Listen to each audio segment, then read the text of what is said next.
آپ دیکھ رہے ہیں مسائل کا حل چینل۔ 17 پارے کی تلاوت سنی آپ نے، سورۃ الانبیاء، اگر سورہ حج بھی شروع ہوئی۔ پہلی آیت کے اندر اللہ رب العزت اپنے بندے کو جھنجھوڑ رہے ہیں کہ اقترب للناس حسابهم وهم فی غفلۃ معرضون، کہ حساب کا وقت قریب ہے، اب بندہ غفلت کے اندر ہے کہ میں نے ابھی جینا ہے، میں نے ابھی جوان ہونا ہے، میں نے ابھی بڑھاپے میں جانا ہے، دنیا کی رنگینیاں دیکھنی ہے، میں نے دنیا کے معاملات سنوارنے ہیں، میں نے غافل ہو چکا ہے انسان دنیا کے اندر پڑ کے، میں یہ بھی کر لوں گا، میں وہ بھی کر لوں گا، میں اس کو مار ڈالوں گا، میں اس کو یہ کر دوں گا۔ غفلت کے اندر رہ کر انسان زندگی گزار رہا ہے، حالانکہ اللہ فرماتے ہیں قیامت کا دن بہت ہی قریب ہے۔ اور قیامت کے دن ہوگا کیا؟ وَنَوْزَعُ الْمَوَازِينَ الْقِسْطَ لِيَوْمِ الْقِيَامَةِ فَلَا تُظْلَمُ نَفْسٌ شَيْئًا۔ اللہ فرماتے ہیں ہم قیامت کے دن سب سے بڑا ترازو لگائیں گے، ایسا ترازو ہوگا، ایسا انصاف ہوگا جہاں پر کسی کی حق تلفی نہیں کی جائے گی۔ ایسا ترازو لگایا جائے گا کہ وَإِن كَانَ مِثْقَالَ حَبَّةٍ مِّنْ خَرْدَلٍ أَتَيْنَا بِهَا وَكَفَى بِنَا حَاسِبِينَ، اگر کسی کا رائی کے دانے کے برابر بھی عمل ہوگا تو اس کو بھی سامنے لایا جائے گا۔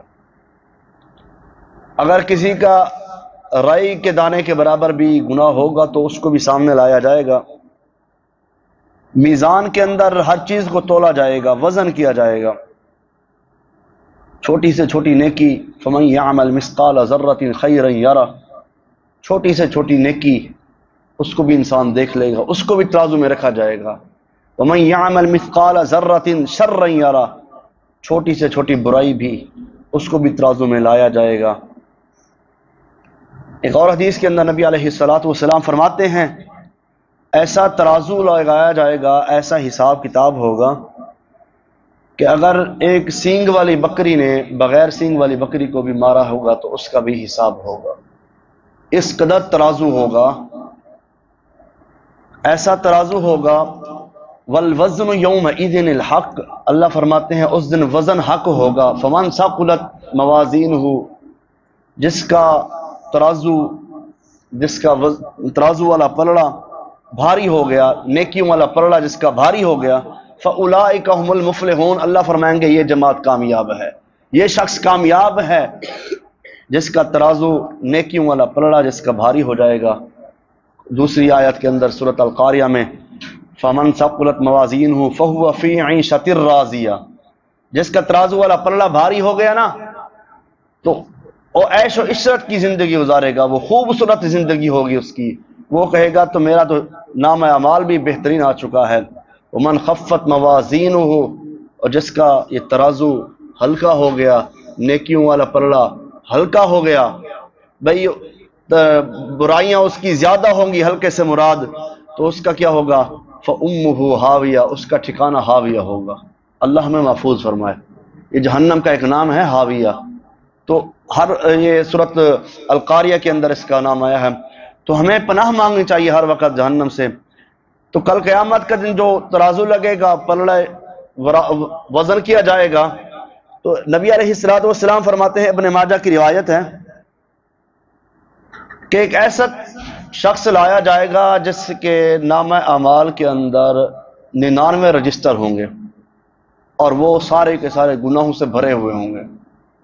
99 رجسٹر، یہ اللہ کی اب رحمت آ رہی ہے، 99 رجسٹر اس کے گناہوں سے بھرے ہوئے ہوں گے، تو اللہ رب العزت اپنے فرشتوں کو کہیں گے اس بندے سے پوچھو یہ جو رجسٹر کے اندر لکھا ہوا ہے، اس کی غلطیاں لکھی ہوئی ہیں، کیا اس کو تسلیم کرتا ہے یا اس کا انکار کرتا ہے؟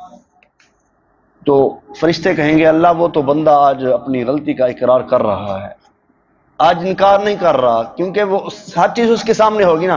تو ایک ویڈیو چل رہی ہو ایک بندے کی، ایک ہم شادی کے اوپر ایک ویڈیو بنائی جاتی ہے آپ لوگوں کی یا کسی فنکشن کے اندر، تو اس کے اندر سارے سامنے نظر آ رہے ہوتے ہیں، ایسے ہی ہر چیز کی ویڈیو بن رہی ہے ہماری۔ تو اللہ ہر چیز پر کیا ہے؟ قادر ہے، یہ اس کے لیے مشکل نہیں ہے۔ تو بندہ کہے گا یہ بھی تو میں نے کیا تھا، یہ بھی کیا تھا، انکار نہیں کر سکے گا. تو اللہ رب العزت فرمائیں گے چلو آج اس کی ایک پرچی بھی نکال لو، ایک پرچی نکال لو جس پرچی پر لکھا ہوگا اشہد ان لا الہ الا اللہ و اشہد ان محمدا عبدہ ورسولہ. نبی مکرم صلی اللہ علیہ وسلم فرماتے ہیں پھر ایسا جو بڑا سخت قسم کا ترازو ہوگا، ترازو کے اس پلڑے میں 99 رجسٹر گناہوں کے رکھ دیے جائیں گے اور دوسرے پلڑے میں یہ پرچی رکھ دی جائے گی.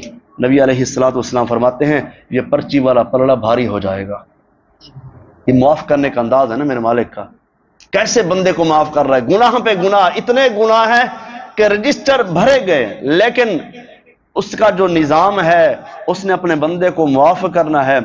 نبی علیہ الصلوۃ والسلام فرماتے ہیں اس ایک پرچی کی وجہ سے مالک اپنے بندے کے گناہوں کو، سارے گناہوں کو معاف فرما دے گا. حضرات ذی وقار، یہ وزن، یہ حق ہے، کل قیامت کا دن ہوگا. اور صحیح البخاری کی جو حدیث ہے وہ آپ لوگ کئی دفعہ سن چکے ہوں گے، کلمتان حبیبتان الی الرحمن خفیفتان علی اللسان ثقیلتان فی المیزان. نبی علیہ الصلوۃ والسلام فرماتے ہیں دو جملے، جو کلمے ایسے ہیں، ادھر بھی لکھے ہوئے ہیں اور ادھر بھی لکھے ہوئے ہیں، دو کلمے ایسے ہیں، کلمتانی حبیبتان الی الرحمن، رحمان کو بڑے ہی محبوب ہیں، مالک کو بڑے پسند ہیں، خفیفتان علی اللسان، لیکن زبان پر وہ ہلکے ہیں. زبان پر کیا ہیں؟ وہ ہلکے ہیں. اللہ وہ زبان پر ہلکے ہیں. پھر نبی علیہ الصلوۃ والسلام فرماتے ہیں ثقیلتان فی المیزان، ترازو کے اندر بڑا وزن ہے ان کا، ترازو میں بڑے بھاری ہیں. وہ کون سے ہیں؟ سبحان اللہ و بحمدہ سبحان اللہ العظیم. دیکھیں چند سیکنڈ لگے ہیں، لیکن یہ کلمے میرے مالک کو بڑے ہی پسند ہیں. ہر وقت جب بھی اس کی تو گنتی ہی نہ کیا کریں، جب دل کرے، اس کا کوئی وقت مقرر نہیں ہے. رات کو پڑھیں، دن کو پڑھیں، ہر نماز کے بعد پڑھیں، ہر نماز سے پہلے پڑھیں، سونے کے بعد پڑھیں، سونے سے پہلے پڑھیں، جب دل چاہے سفر میں پڑھیں، پڑھتے جائیں، بغیر گن کے پڑھتے جائیں انشاءاللہ. تو یہ بندہ پڑھ پڑھ کے بندہ اللہ کا محبوب بن جائے گا. یہ وزن کے اندر بھاری ہو جائیں گے. ترازو کی میں بات کر رہا ہوں نا، یہ ترازو کے اندر یہ کلمے، انسان تو کہے گا اب یہ ہلکے کلمے ہیں میں اس کو دا، لیکن اس کا وزن اس کو کل قیامت کے دن سمجھ آئے گا. تو یقیناً یہ کلمے اللہ کو بڑے پسند ہیں. اور اس کے بعد آپ قرآن کی آیت سن رہے تھے، نبی کے ایک ایسے یار کا تذکرہ آیا ہے جسے کائنات کے رب نے اپنا خلیل بنایا ہے. واتخذ اللہ ابراہیم خلیلا. اختصار کے ساتھ سیدنا ابراہیم علیہ الصلوۃ والسلام نے اپنے اہل علاقہ کو، عزیز و اقارب کو، والدین کو سمجھایا کہ آپ اس لائن پر آ جائیں جو ایک اللہ والی لائن ہے، ایک ایسی لائن پر آ جائیں جو اللہ رب العزت کی تیار کردہ لائن ہے. آپ ان بتوں کی پوجاؤں کو چھوڑ دیں. تو وہ کسی نے ماننے سے، ہر بندے نے انکار کر دیا، حتیٰ کہ والد محترم نے بھی ماننے سے انکار کر دیا. تو سیدنا ابراہیم علیہ الصلوۃ والسلام نے بالاختصار کے ساتھ ایک دن وقت دیکھا تو سارے میلے میں گئے ہوئے تھے گھومنے پھرنے کے لیے. تو سیدنا ابراہیم علیہ الصلوۃ والسلام اللہ کے برگزیدہ پیغمبر، انہوں نے جا کر تمام کے بتوں کو توڑ ڈالا، سارے بتوں کو توڑ دیا. ہوا یہ جب وہ واپس آئے بڑے پریشان، یہ حال کس نے کر دیا؟ یہ ظلم کس نے کر دیا؟ یہ زیادتی کس نے کر دی؟ قالوا من فعل هذا بآلهتنا، ہمارے معبودوں کا یہ حال کس نے کر دیا؟ ہمارے مشکل کشاؤں کا یہ حال کس نے کر دیا؟ ہمارے حاجت رواؤں کا یہ حال کس نے کیا؟ سارے پریشان ہیں. اب وہ کوئی کہتا ہے یار کس سے پوچھیں، کوئی کہتا ہے اس سے پوچھیں. چلو وہ کہتے ہیں اب ان سے کیا پوچھیں، ان کو تو خود کو پتہ نہیں ہے.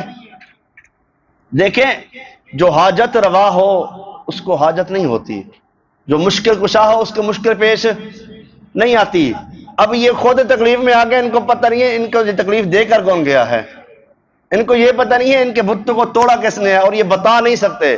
ما لا یضرکم ولا ینفع، نہ یہ نفع کے مالک ہیں یا نقصان کے مالک ہیں. ان کو علم نہیں ہے کہ یہ کس نے کیا ہے، اور جس کے ساتھ ہوا ان کو بھی علم نہیں ہے کہ ان کے ساتھ کس نے کیا ہے.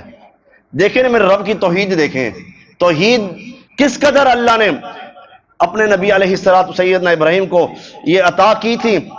اب وہ کہتے ہیں یار ہو سکتا ہے ایک ایسا شخص ہے جو ہمارے بتوں سے نا بڑی لڑائی جھگڑے کرتا رہتا ہے, کہیں ایسا وہ نہ ہو, کہیں وہ نہ ہو. جیسے ہم ایک اندازہ لگاتے ہیں. چلو وہ سیدنا ابراہیم کے پاس چلے گئے. سیدنا ابراہیم علیہ الصلوۃ والسلام, اللہ اکبر, اتنے نڈر, اتنے بے باک لیڈر, اتنے توحید والے, عقیدہ توحید میں اللہ نے اس قدر فوقیت دی تھی سیدنا ابراہیم علیہ الصلوۃ والسلام کو. کہتے ہیں آپ میرے اوپر الزام کیوں لگاتے ہیں, چلو آؤ چلتے ہیں ان سے پوچھ آتے ہیں ان کو کس نے مارا ہے. کہا ان سے پوچھتے ہیں ان کو کس نے مارا ہے, سوال کرتے ہیں ان سے. قالا بل فعل کبیرہم ھذا فاسألوہ ان کانوا ینطقون. چلو ان کے وڈیرے سے پوچھتے ہیں, جس کے اوپر کلہاڑا رکھا ہوا ہے نا اس سے پوچھ لیتے ہیں کہ ان کو کس نے مارا ہے. وہ کہتا ہے آپ ہمارے جو ہے نا ان معبودوں کا مذاق اڑاتے ہیں, آپ کو بھی پتہ ہے, نہ یہ بول سکتے ہیں, نہ یہ جواب دے سکتے ہیں, نہ یہ سن. تو ادھر سیدنا ابراہیم علیہ الصلوۃ والسلام نے پیغام دیا کہ جو نہ سن سکتے ہیں نہ بول سکتے ہیں وہ معبود کیسے ہو سکتے ہیں, وہ مشکل کشا کیسے ہو سکتے ہیں, وہ لوگوں کی حاجتیں کیسے سنیں گے, وہ مشکل کشا کیسے بنیں گے. حضرات حاجت توڑ دیتی ہے ہر ایک کی محتاجگی کو, ضرورت نہ ہوتی تو ہر بندہ خدا ہوتا. یہ خدا کیسے ہو سکتے ہیں, پتھر کیسے خدا بن سکتے ہیں. اب سیدنا ابراہیم علیہ الصلوۃ والسلام نے وہاں کھڑے ہو کر بڑا پیغام دیا. جب پیغام دیا تو کافی لوگوں نے سنا یہ واقعی یہ سچا ہے, پیغمبر ہے, اس نے جو باتیں کی ہیں بات تو سچی ہے ان کی. لیکن جو لوگ تھے انہوں نے کہا ہمارے بتوں کی توہین ہوئی ہے, لہٰذا اس توہین میں ہم اسے سزا دیں گے, اسے ہم سزا دیں گے. سزا دینے کے لیے انہوں نے مشورہ کیا آپس کے اندر, اور ایک انہوں نے چکھا تیار کر دیا آگ کا. ایسا چکھا تیار کیا, مفسرین لکھتے ہیں اتنا لمبی آگ تھی تاریخ کے اندر اس جیسی آگ پھر کبھی نہیں لگائی گئی. اتنی بڑی آگ تھی کہ 80 ہاتھ لمبی, 40 ہاتھ چوڑی, اور 40 دن مسلسل آگ کو جلایا گیا. اب وہ پروپیگنڈا بنا رہے ہیں کہ اللہ کے یار کو نبی سیدنا ابراہیم علیہ الصلوۃ والسلام کو اس آگ کے اندر ڈالیں گے. ان کا بھی عقیدہ ہے, لیکن کہتے ہیں نا مارنے والے سے بچانے والا بڑا ہے. یہ ایک ہمارے ہاں ایک قول ہے, لیکن جو رب کی ذات ہے نا, جس بندے کو بچانے پہ آ جائے پوری کائنات اس کے مخالف ہو جائے, اس کو کچھ اس کا بال بھی بگا نہیں کر سکتے. تو جس کو میرا رب پکڑنے پہ آ جائے پوری دنیا مل کر اس کی سفارش کرے, لیکن اس کو سزا مل کے ہی رہتی ہے. حضرات بالاختصار جب آگ جلائی گئی, ابھی سیدنا ابراہیم علیہ الصلوۃ والسلام کو اندر ڈال رہے تھے, اس سے پہلے ایک پیغام رسان آ گیا جسے سیدنا جبرائیل امین کہتے ہیں, فرشتوں کا سردار ہے. وہ ہر نبیوں کے پاس آیا, وہ سیدنا ابراہیم کے پاس بھی آیا. کہتا ہے اللہ کے نبی اگر آپ اجازت دیں تو آگ کو بجھا دیا جائے. تو سیدنا ابراہیم علیہ الصلوۃ والسلام نے فرمایا, مفسرین نے لکھا کہ آپ اللہ کی اجازت سے آئے ہیں یا اپنی طرف سے رہنمائی کرنے کے لیے آئے ہیں. تو وہ کہتے ہیں آج میرا دل چاہ رہا تھا کہ رب کا حبیب آگ میں جا رہا ہے تو میں جا کے اس کی رہنمائی کر رہا ہوں. کہا آج تیری رہنمائی کی ضرورت نہیں ہے, آج تیری رہنمائی کی ضرورت نہیں ہے. آج جس کے لیے آگ میں جا رہا ہوں آج وہ خود بات کرے گا. کائنات کے رب نے پھر خود بات کی. تو سیدنا ابراہیم علیہ الصلوۃ والسلام جس آگ میں ان کو ڈالا گیا, تو میرے رب نے پھر سیدنا ابراہیم کہتے ہیں اللہ کو, اللہ اس زمین پر تیری توحید کا نعرہ لگانے والا میرے علاوہ اور کوئی نہیں ہے. اللہ اپنے بندے کی, جیسے آسمان پر تو اکیلا ہے ایسے ہی زمین پر تیرا بندہ بھی اکیلا ہے. اپنے بندے کی مدد کر. وہ دعا پڑھتے ہیں حسبنا اللہ و نعم الوکیل. جب یہ صحیح بخاری کے الفاظ ہیں, جب یہ دعا پڑھتے ہیں تو ان کو آگ میں ڈال دیا جاتا ہے. تو کائنات کے رب نے خود آگ سے, وہ اس کی مخلوق ہے نا آگ, وہ ہر چیز اس کے تابع ہے, اس کے تابع ہے. اس نے کون فیکون کہنا ہے. میرے رب نے ڈائریکٹ آگ کو کہا قلنا یا نار کونی بردا وسلاما علی ابراہیم. کائنات کے رب نے کہا اے آگ, حکم دیا کہ اتنی ٹھنڈی بھی نہ ہو کہ ہمارے یار کو ٹھنڈ لگ جائے, اتنی گرم بھی نہ ہو کہ ہمارے یار کو گرمائش لگ جائے. تو اس آیت سے ایک یہ بھی مسئلہ اخذ ہوتا ہے کہ جہنم کے اندر، آگ کے اندر ٹھنڈا عذاب بھی ہوگا ٹھنڈ کا، اور گرمی کا عذاب بھی ہوگا آگ کا، نہ زیادہ ٹھنڈی ہو نہ زیادہ گرم، بلکہ بردوں۔ اللہ نے کہا وَسَلَامًا عَلَىٰ ابراہیم، سلامتی والی بن جا، ہمارے حبیب کو تکلیف بھی محسوس نہیں ہونی چاہیے۔ تو مورخین نے کہا کہ 40 دن مسلسل سیدنا ابراہیم علیہ السلام اس آگ میں رہے۔ 40 دن کے بعد جب باہر آیا تو اللہ نے پہلے سے بھی زیادہ حسین و جمیل بنا دیا تھا، اللہ نے پہلے سے زیادہ صحت مند بنا دیا تھا، اللہ نے پہلے سے زیادہ چہرے پر نورانیت بھیج دی تھی۔ اور جو رب کا ہو جائے اس سے دنیا کی آگ کچھ کر سکتی ہے؟ جو رب کا حبیب بن جائے، جو رب کا خلیل بن جائے، جو رب کا دوست بن جائے، جو رب کی خاطر پوری کائنات کو چھوڑ دے، رب اسے بے یار و مددگار نہیں چھوڑ سکتا۔ اس لیے ہمارا بھی عقیدہ ہے، عقیدہ توحید والا شخص جتنے بھی اس کے اندر خامیاں ہوں گی انشاءاللہ اس کے پاس وہ پرچی ضرور ہوگی، اشہد ان لا الہ الا اللہ واشہد ان محمد عبدہ ورسولہ۔ اللہ سے دعا ہے جو سنا سنایا اللہ عمل کی توفیق عطا فرمائے۔ وآخر دعوانا الحمدللہ رب العالمین۔